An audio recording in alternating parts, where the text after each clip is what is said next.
নবী করিম সাল্লাল্লাহু আলাইহি ওয়াসাল্লাম ইরশাদ ফরমাইয়াছেন, আল্লাহ তাআলা তোমাদের বাহ্যিক সূরত ও সম্পদ দেখেন না, তিনি তোমাদের অন্তর ও আমল দেখেন।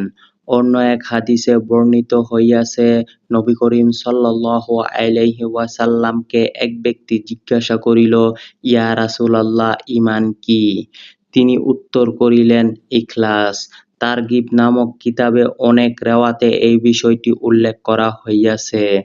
আরো এক হাদিসে বর্ণিত হইয়াছে, হযরত মুআজ রাদিয়াল্লাহু তাআলাকে যখন নবী করিম সাল্লাল্লাহু আলাইহি ওয়াসাল্লাম ইয়ামান দেশের গভর্নর বানাইয়া পাঠাইতেছিলেন, তখন তিনি আরজ করিলেন, ইয়া রাসূলাল্লাহ, আমাকে কিছু নসিহত করুন। তখন হুজুর সাল্লাল্লাহু আলাইহি ওয়াসাল্লাম ফরমাইলেন, দ্বীনের কাজে ইখলাসের এহতেমাম করিবে, কেননা ইখলাসের সহিত সামান্য আমলও যথেষ্ট।